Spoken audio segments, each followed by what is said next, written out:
La Biblia es esa carta de amor que Dios nos dejó y tenemos ahí la oportunidad de encontrar todos los días esa dosis que necesitamos del amor de Dios para poder enfrentar nuestro día como Él lo planeó. De hecho, la Biblia no es otra cosa que una serie, un conjunto de testimonios de personas sencillas, personas como tú y como yo, pero que fueron dejando de forma indeleble, grabado, así fueron dejando ese testimonio de lo que fueron permitiéndole a Dios hacer en sus vidas, lo que Dios pudo hacer también a través de ellos, y que finalmente hoy nosotros cuando estudiamos sus vidas vemos, esta persona decidió hacer la voluntad de Dios. Pero en muchas ocasiones, tú cuando lees la Biblia, ellos por ejemplo no expresan así, quiero hacer la voluntad de Dios. Hay veces que sí, David por ejemplo así lo expresa. David dice, enséñame a hacer tu voluntad. Pero por ejemplo en el libro que estamos ahora estudiando, Ruth, tú no encuentras por ninguna parte del libro que diga el plan de Dios o la voluntad de Dios. Ni siquiera encontramos expresiones u oraciones donde ellos digan, Dios, guíame. Pero sin embargo los vamos viendo tomando esas decisiones que finalmente reflejan que ellos estaban comprometidos, interesados en hacer la voluntad de Dios. No todos. Vemos también en esta enseñanza cómo hubo personas que ante la misma invitación o ante la misma oportunidad fueron dejando de lado lo que Dios decía, lo que ya Dios les había enseñado, y finalmente tanto unos como otros iban dejando claro algo. ¿Cuál era su razón para vivir? De la misma manera nosotros, hoy tú y yo, en nuestra vida cotidiana, en el día a día, en el común acontecer de lo que hacemos, vamos diciendo cuál es nuestra razón para vivir. Cuando empezamos esta serie de estudios de Ruth, la enseñanza inicial o el tema inicial fue transformación, ¿no? O sea, la promesa de Dios de transformarnos. Esa transformación que es la propuesta definida, concreta de Dios para que nuestra vida pueda estar continuamente en ese plan, en ese tenor de progreso constante. ¿A qué Dios quiere transformarnos? La transformación a la que Dios nos invita es, dice en el Nuevo Testamento, Él quiere llevarnos de gloria en gloria, de victoria en victoria. Porque todos los días somos conscientes que hay áreas en nuestra vida en las cuales, si no es Dios quien nos da la victoria, nosotros no la podemos alcanzar. O sea, la palabra de Dios dice, resistid al diablo y huirá de vosotros. Pero da la clave, sométete a Dios. O sea, no se trata de someterlo, de resistir al diablo en nuestras fuerzas, porque no podemos.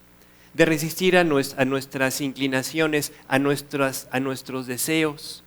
Tenemos una naturaleza con tendencia a lo que no está bien. Entonces, en la palabra de Dios es donde tenemos ese éxito que Dios dice, en mí tienes el éxito asegurado, separados de mí, nada puedes hacer. En un sentido práctico, la empresa que Dios puso en nuestras manos como creyentes, así en lo individual, es que tú y yo seamos así un reflejo de Cristo. Cuando hablamos de este tema de identificarnos con Cristo, va mucho más allá de pensar, bueno, sí, voy a decir que soy cristiano. Porque ¿de qué serviría que tú dijeras soy cristiano y en tu día a día no te interesa lo que Dios piensa, lo que Dios tiene para ti, a lo que Dios te invita? A veces pensamos que el ser cristiano es como una identificación que cargamos en la cartera, ¿no? Oye, ¿eres cristiano? Sí, mira aquí, te enseño mi credencial, ¿no? Como credencial de filiación, ¿no?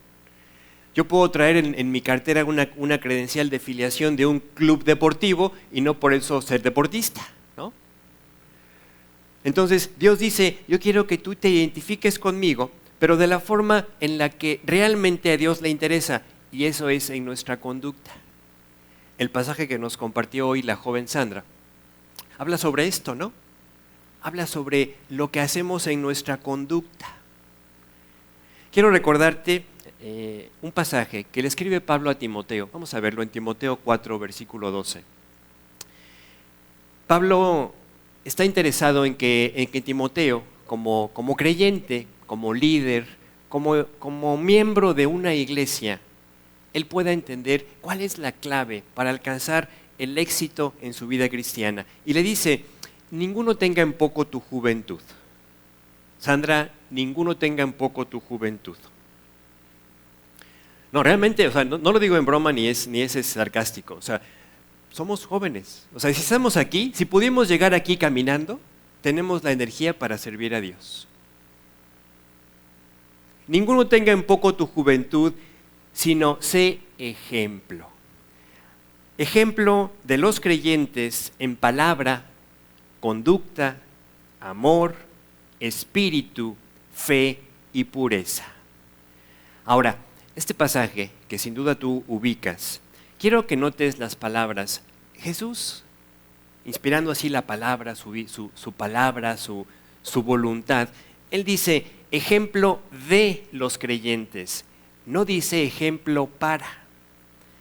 Esto de entrada para mí es muy interesante, muy importante, porque nos quita de entrada el hecho de pensar que necesitamos, vamos a decir, o que tenemos algo de qué enorgullecernos. Mira, para que me veas. No. Dios dice, quiero que tu vida sea un ejemplo de lo que es una persona en la cual yo estoy trabajando. Recuerda también esto, ninguno de los creyentes, ninguno de nosotros es un trabajo ya terminado por Dios. Todos estamos en proceso. A veces somos muy ávidos, muy rápidos para señalar las faltas de las personas que se identifican como creyentes y decimos, ¿y tú dices que eres creyente? Y la palabra de Dios dice, no seas juez. Es más, usa esta expresión, no seas juez con malos pensamientos, porque todos somos personas en las cuales Dios continúa este trabajo. Y por eso Pablo le dice a Timoteo, quiero que tú seas ejemplo del trabajo que Dios hace en la vida de una persona que se lo permite. Y por eso empieza diciendo, quiero que seas ejemplo en palabra. Así es cierto, lo que decimos cuenta, pero mucho más importante de lo que decimos es cómo nos conducimos. O sea, el título de este estudio y para mí la parte central de esta enseñanza es, Dios quiere recordarnos y animarnos a que nuestra conducta realmente transcurra en lo que Dios nos ha enseñado. A veces el creyente piensa, oye, es que yo no sé mucho de la Biblia. Mira, sabes más de lo que necesitas para vivir una vida que agrada a Dios. Ahí está la conducta. Vamos a ver a través, una vez más, del ejemplo de Ruth, vamos a ver cómo este tema de la conducta pasa en lo cotidiano, en el común acontecer de nuestro día. Pablo le dice a Timoteo, no nada más la conducta, sino el amor. Amor. Dios es amor. Cuando Dios entra a tu corazón, lo que quiere empezar a producir en ti es amor. Amor, primero, el primer amor por el que Dios conquista en nuestra vida es nuestro amor por Él. Amando a Dios, podemos amarnos a nosotros mismos. Y amándonos a nosotros mismos, podemos entonces amar a los que están a nuestro alrededor. La palabra de Dios dice, la ley en esta sola sentencia se cumple. Amarás a Dios y a tu prójimo como a ti mismo. Entonces, regresar al vínculo perfecto, así lo llama la Biblia, al vínculo perfecto que es el amor. Continúa diciendo espíritu. O sea, nos habla de cómo, una vez más, Dios tiene que darnos la victoria en nuestro interior. Ese espíritu que cuando enfrentamos ciertas circunstancias, teníamos una amiga que ya está en la presencia del Señor, que decía, no, hombre, y pasó tal cosa y que me enciendo, ¿no? Bueno, ese es el espíritu en el cual Dios dice, yo quiero que ese espíritu sea gobernado por mí. Cada uno de nosotros, y ahorita seguramente el Espíritu está trayendo a ti esas circunstancias en las cuales tú eres consciente que ese espíritu a veces tiene que ser menguado, tiene que ser controlado, tiene que llevarse así a la frialdad, a la ecuanimidad que solo Dios puede producir en nuestra vida, porque sin un espíritu no controlado, dice un proverbio, dice, es más fuerte el hombre que domina su espíritu que el que conquista una ciudad. es lo que Dios quiere que le permitamos, que Él pueda darnos la victoria, el éxito sobre nuestro espíritu. Y concluye Pablo diciendo, fe, confianza en Dios, confianza en que la circunstancia que hoy estás atravesando, cualquiera que sea, Dios la está permitiendo. Hay veces que nosotros llegamos a circunstancias o que las cosas se van acomodando de cierta manera en nuestra vida que decimos, ay, yo hubiera querido que esto fuera diferente. A todos nos pasa. Pero ahí es donde tú tienes que permitirle a Dios, creerle a Dios de decir, oye, Dios, yo te quiero creer que esa circunstancia, aunque no está cayendo en el lugar que yo pensaba que debía caer, es tu voluntad. Y tu voluntad, dice la Biblia, siempre es buena, siempre es agradable y siempre es perfecta. A veces no lo entendemos, pero a través de la fe podemos realmente creerle a Dios, Dios, yo sé que tú estás permitiendo esto y tienes un objetivo. Y concluye con esta palabra que a veces no nos gusta, pero dice pureza. Habla sobre la intención definida del cristiano de mantener su vida limpia en un mundo, tú y yo nos movemos en un mundo que cada vez está más sucio, más corrompido, más echado a perder, más en contra de lo que la palabra de Dios dice, lo justo, lo sano, lo puro, lo recto, lo que es de buen nombre. Todo eso es menospreciado para dar lugar al pensamiento equivocado del mundo, ¿sí?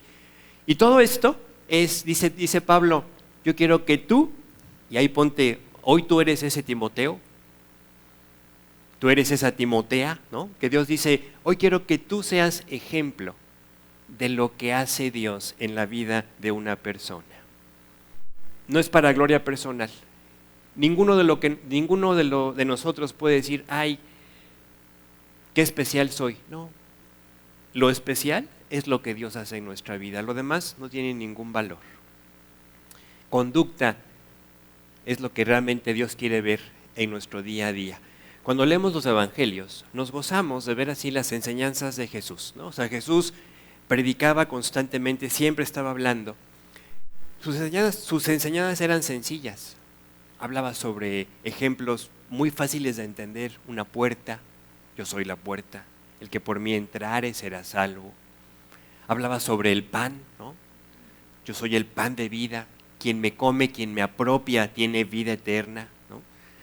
Pero mucho más importante que las enseñanzas, si me permiten la expresión, es que en los evangelios tú lees lo que Jesús hacía.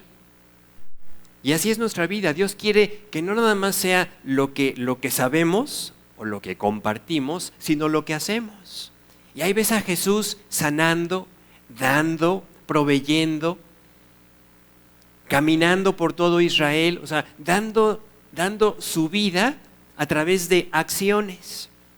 Finalmente lo ves un día caminando a Jerusalén, diciéndole claramente a los discípulos, voy a Jerusalén a morir por ustedes. Finalmente salvando. Tú y yo no vamos a salvar al mundo, pero sí tenemos todo el abanico restante de posibilidades para decirle a Dios, Dios usa mi vida para que a través de mi vida yo pueda dar. Cuando orábamos para iniciar este estudio, me traía Dios hacía a la mente esta idea. Acuérdate, Dios planeó que tú fueras bendecido, pero mucho más importante que tú seas de bendición. Que tú puedas ser un instrumento para que otros conozcan a Dios o crezcan en su relación con Dios. Cuando vemos a un cristiano obediente, no necesariamente es un cristiano que está diciendo, yo obedezco a Dios, fíjense en mí. Sino ves a un creyente que sus acciones hablan por él. Lee, por ejemplo, Daniel. Tú ves a un muchacho que desde corta edad él dice, yo no me voy a contaminar, yo no voy a permitir que cambien mis convicciones. Y lo que él va haciendo va demostrando que está interesado en Dios. Su conducta precede a su enseñanza. Es más, así en cuanto a lo que Daniel dice en el libro de Daniel, es bien breve, es bien corto. Por ejemplo, le dice a sus amigos, vamos a orar. Después se presenta delante de Nabucodonosor y le revela el sueño. O sea, pero nada más, rey, te vengo a decir lo que Dios me reveló. Pero en toda su conducta vemos a una persona que desde joven dijo, yo quiero agradar a Dios. El creyente útil en las manos de Dios no es el que habla mucho, sino el que vive como quien quiere ser agradable a las manos de Dios. Por eso te decía, en este libro de Ruth no encontramos expresiones, el plan de Dios, la voluntad de Dios, la guía de Dios, no están. Están simplemente personas que en el común acontecer de su día fueron teniendo la oportunidad de hacer lo que sabían que Dios quería o de decir paso. Y así es nuestra vida. Dios te presenta una circunstancia, te presenta una oportunidad y tú puedes decir ahí, Dios, esto tú lo estás trayendo, me voy a hacer cargo, o puedes decir paso. Orfa pasó, Ruth no pasó. Ruth dijo, esta es la oportunidad, este es el momento de la decisión, la voy a aprovechar. ¿Y de qué manera? O sea, cuando el creyente va tomando su turno, Dios dice, es lo único que quería, que tú estuvieras dispuesto a, voy a hacer lo que Dios me está proponiendo. Vos tampoco pasó. Cuando llega la oportunidad, cuando llega el momento de la decisión, Él dice, yo no paso. No sé si alguien se acuerda qué significaba el nombre Booz. ¿Sí? Era rápido, rapidez, prontitud para obedecer a Dios. ¿Sí? Y vamos a ver en esta parte de la enseñanza que esa es la actitud que Dios está queriendo conquistar en nuestra vida. Los que tenemos hijos, sabemos, así nos ha enseñado la palabra, que la obediencia retardada es finalmente desobediencia. Cuando tú le dices a un niño, ven, y el niño te dice, sí, ahí voy, espérame que termine de jugar. ¿No? ¿Qué haces? Estoy muy ocupado, mamá, estoy jugando. ¿No? Pues está desobedeciendo. Dios lo que quiere conquistar en nuestra vida es esa obediencia expedita. Arturo, ven, y ahí va Arturo, ¿no? Entonces, es esa prontitud para responder a lo que Dios nos presenta, es lo que realmente define nuestra vida delante de Dios. Vamos a ubicarnos en esa noche donde ya llegó Ruth, se acostó a los pies de Booz, y cuando él despierta le dice, yo soy tu sierva, extiende tu manto sobre mí. Eres pariente cercano, eres el que puede redimirnos. Ruth está siguiendo lo que Noemí la instruyó a hacer conforme a la ley de Dios.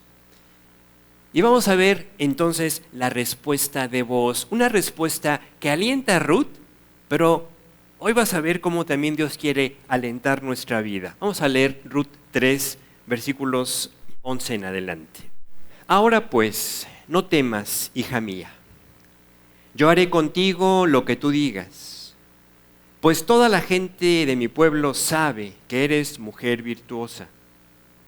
Y ahora, aunque es cierto que yo soy pariente cercano, con todo eso hay pariente más cercano que yo.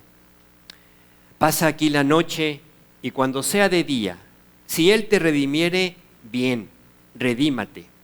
Mas si él no te quisiere redimir, yo te redimiré. Vive Jehová. Descansa, pues, hasta la mañana. La respuesta de Booz, dentro de lo sencillo, es bien profunda. Le dice a Ruth, mira, mañana yo me voy a encargar de este asunto, pero quiero que entiendas bien de qué momento estamos hablando. O sea, ellos están ahí teniendo esta conversación en la noche, en la madrugada, y Booz le está diciendo, mañana yo me encargo de este asunto. Vamos a buscar lo que Dios quiere, lo que Él tiene para nosotros en esta circunstancia. Pero mientras, le dice, y ahí está un tesoro que es para ti sin duda y para mí. Mientras, descansa. Mientras, descansa. Si tú eres una persona normal, un ser humano normal, hay circunstancias en nuestra vida que no nos dejan descansar. A veces ni las cosas que nos emocionan favorablemente nos permiten descansar. A mí, por ejemplo, me pasa esto. Cuando voy a salir así de viaje, ¿no? La noche anterior, normalmente me cuesta trabajo dormir bien. Porque estoy pensando, no me voy a quedar dormido, qué tal que no escucho el despertador, ¿no? ¿Soy el único loco? ¿No? Hay circunstancias también donde, previo, por ejemplo, a una cita médica importante, ¿cómo te pones? ¿Qué me van a decir? ¿Qué tal que tengo esto? ¿No? Me acuerdo un día llegué a una cita médica. No era el motivo de la cita, pero durante la cita me toman la presión. Me toman la presión el médico y me la vuelve a tomar y me la vuelve a tomar y me dice, es que tú eres hipertenso. Y le digo, pues es primera noticia porque nunca me había tenido la presión alta, ¿no? El asunto es que no era hipertenso, pero estaba tan tenso durante la consulta que se me había subido la presión. Pasó la consulta, llegamos a la casa y me estuve tomando la presión durante una semana, mañana, tarde y noche, y mi presión era normal, ¿no? Pero ¿por qué te digo esto? Porque así funcionamos. O sea, hay cosas en las cuales Dios nos dice, tienes que aprender a descansar. Tienes que aprender a que las circunstancias, yo soy el que las tengo controladas y no tú. Y si no descansamos, pasan dos cosas. Primero, no podemos controlar nada. O sea, eso que no nos deja dormir o descansar, finalmente no lo puedes controlar. Y la invitación de Dios es, descansa. Descansa, porque si yo soy el que te trajo hasta aquí, yo soy el que te voy a seguir llevando en lo que viene adelante. Y aquí lo que vemos es el hermoso ejemplo, el hermoso cuadro de unos creyentes, en este caso está Booz y Ruth, que aprendieron a descansar a las puertas de una reunión o de un acontecimiento que podía determinar de una forma o de otra que venía adelante para sus vidas. O sea, para Ruth era, ¿me va a poder redimir o no? ¿Tendrá que ser la otra persona? ¿Qué va a pasar? Para Booz, ya habíamos comentado algo de esto, Booz dice, esa es una mujer virtuosa, ¿cómo voy a dejar pasar la oportunidad? Y sin embargo él dice, hay alguien más cercano que yo, hay alguien que tiene más derecho. Y vemos a una persona que está comprometida con hacer lo correcto. Hacer lo correcto siempre va a ser algo que Dios honre, que Dios alabe. Y cuando una persona está con esta actitud, pues claro que puede descansar. Aquí no vemos en esta escena a Noemí, pero no podemos, o sea, no hace falta mucha imaginación para pensar que Noemí está o se fue a su cama esa noche orando, Dios, guarda las cosas como hasta ahora lo has hecho. Guía a Ruth, guía a Booz. Y aquí podemos ver a personas que para nada se fueron a dormir inquietos esa noche o las horas que faltaban para que amaneciera. Y vemos finalmente cómo ellos pudieron descansar en perfecta paz ante circunstancias que yo me pongo en su lugar y digo, a lo mejor yo no hubiera podido dormir. Pero aquí el reto para nosotros hoy, en esta mañana, es qué absurdos somos cuando pensamos que nosotros podemos hacer algo, cuando Dios dice, yo soy el que lo voy a hacer. O sea, somos ridículos cuando le decimos a Dios, Dios, déjame tomar el control por un ratito, déjame llevar el volante de mi vida por un rato. Qué descanso es saber Dios es el que va manejando. Y así está Booz. Él dice, mira Ruth, ahorita duérmete, descansa, mañana vamos a ver qué es lo que Dios quiere. Hay una persona, hay un hombre que tiene más derecho que yo. Hay una persona que tiene más derecho para redimirte.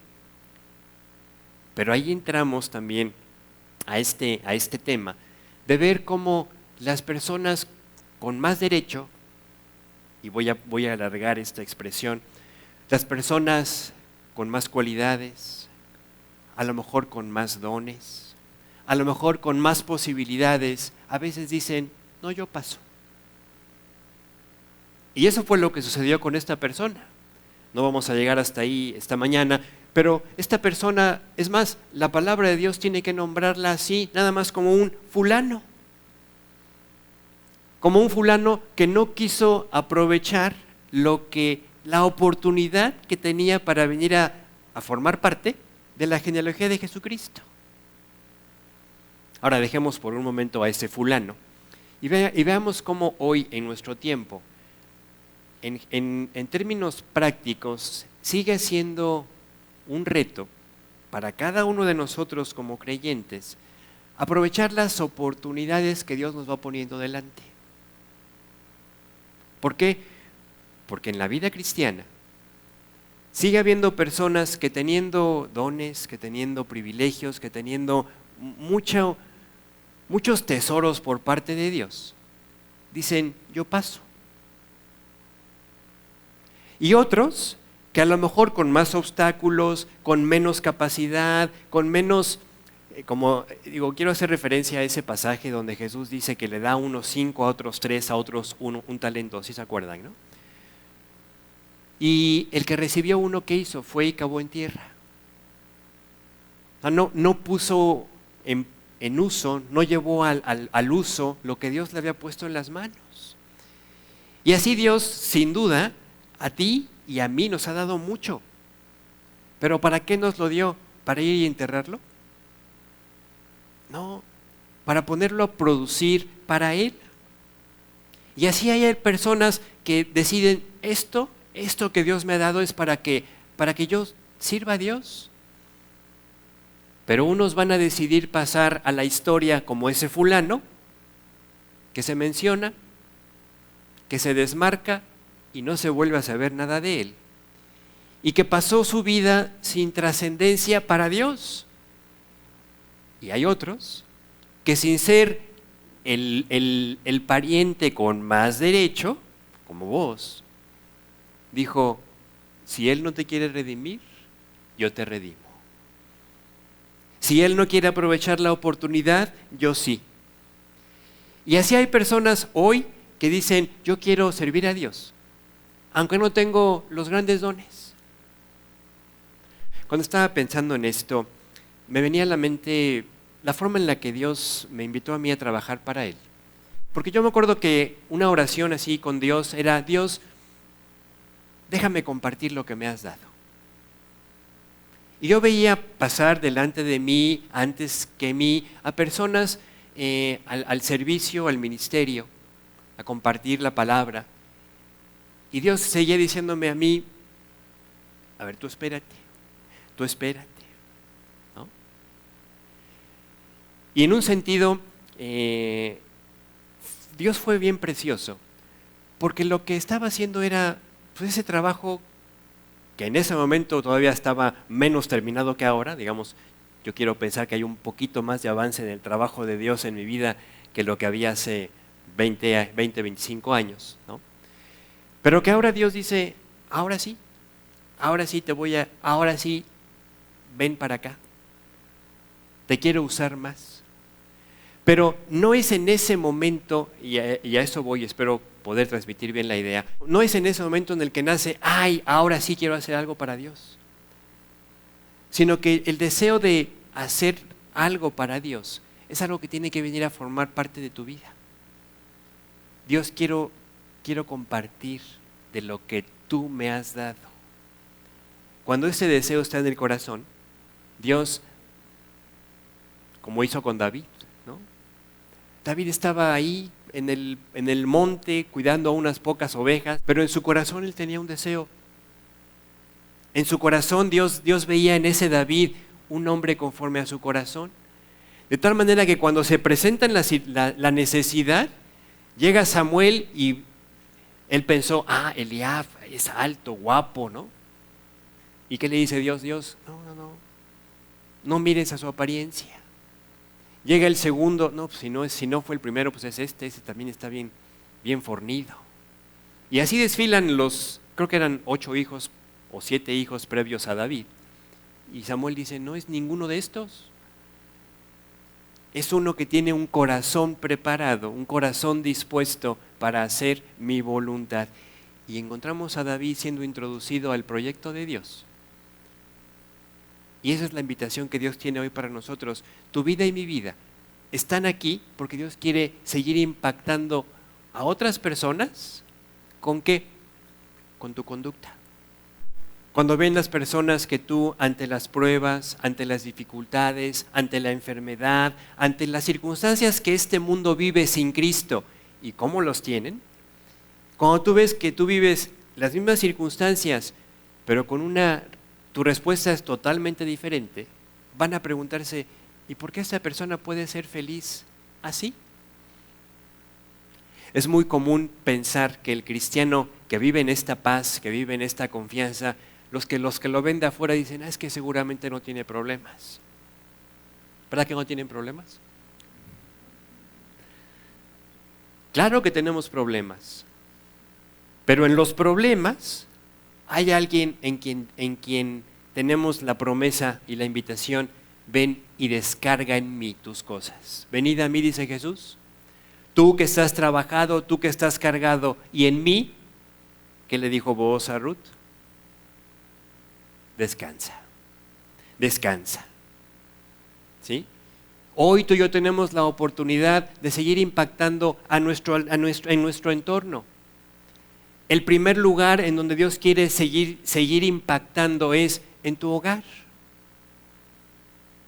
Acuérdate de las palabras de Jesús. Le dice a los discípulos, ustedes van a ser mis testigos de lo que yo hago en su interior y de lo que yo voy a hacer a través de ustedes. Pero ¿dónde empieza? Dice, serán mis testigos en Jerusalén. En términos prácticos para ti, para mí, eso significa, van a ser testigos en su casa. El lugar donde más importante es nuestro testimonio como creyentes es en la casa, con los cercanos. Son los que más nos conocen. Después vamos a ampliar el círculo y van a ser mis testigos en toda Judea, es decir, con los parientes, con tu familia, ya no la de primer plano, sino con toda la familia. Y todos nosotros aquí tenemos familiares que todavía no conocen a Dios y que es tu testimonio, tu conducta, el que les va a estar recordando, hay una eternidad, pero hay un Dios que también te sigue invitando hoy a que asegures tu lugar en su presencia. El siguiente aspecto al cual Jesús le dice a los discípulos, y que también, como a ellos, a nosotros tampoco nos parece muy atractivo, es cuando les dice, y en Samaria, ¿qué representaba Samaria para los discípulos, para los judíos? Samaria eran las personas con las que no querían tratar. No, yo ahí no me meto. Si quiere Dios que vaya y le predique a mis hermanos judíos, ahí sí voy, pero con los samaritanos, Dios, me caen mal. Es más, no se lo merecen. Y hoy también nosotros, Dios nos dice, ve y háblales a los que no te caen tan bien, a los que consideras que no se lo merecen porque te han ofendido, porque te han hecho caras, porque te han tratado mal, porque te han hecho la vida imposible. Y Dios dice, a esos son a los que también tienes que ser testigos. Y cuando entendemos que esto es solo Dios lo puede hacer en nuestra vida, por eso Jesús concluye, y entonces hasta lo último de la tierra. Qué hermoso es ver cómo esto se sigue cumpliendo. Una persona que decide hablar de Cristo, un grupo de personas que deciden vivir para Dios, y la semilla se va esparciendo a lugares que nunca te hubieras imaginado. Porque finalmente esta iglesia en la que tú y yo estamos, es una iglesia que Dios sigue recordándonos, el llamado es a todo el mundo. Y tú ves aquí tú dices, oye, pues somos bien pocos. ¿Qué hizo Jesús con 12? 12 que quisieron decirle como dijo Pedro, Señor, lo hemos dejado todo y te hemos seguido. Y con 12 Jesús puso al mundo de su tiempo de cabeza, porque solamente cuando Dios nos pone de cabeza es cuando queremos escuchar. Y hoy sigue haciendo lo mismo. Dios quiere usar tu vida, mi vida, para que por todo el mundo, pero empieza por tu casa, por tu familia, por tus conocidos, por tus no queridos, por tu Samaria. Ya tú sabes qué es tu Samaria. Y entonces Dios dice, hasta el fin del mundo. Hoy es un día en el cual Dios con toda claridad nos está recordando, tú tienes un llamado y tienes un don y tienes un equipo que Dios ha puesto en tus manos. ¿Qué estás haciendo con él? Oramos. Dios, muchas gracias por llamarnos una vez más al único lugar, a ese lugar en tus manos, en tus pies, en tu presencia, donde podemos ser capacitados para algo que está completamente fuera de nuestro alcance sin ti, servirte. Dios, gracias porque nos recuerdas que en tu perfecto amor no solo diste tu vida en la cruz, sino que resucitaste para darnos el poder de vivir como tú. Las palabras en el Evangelio son las obras que yo hago, dices tú, ustedes más grandes obras harán.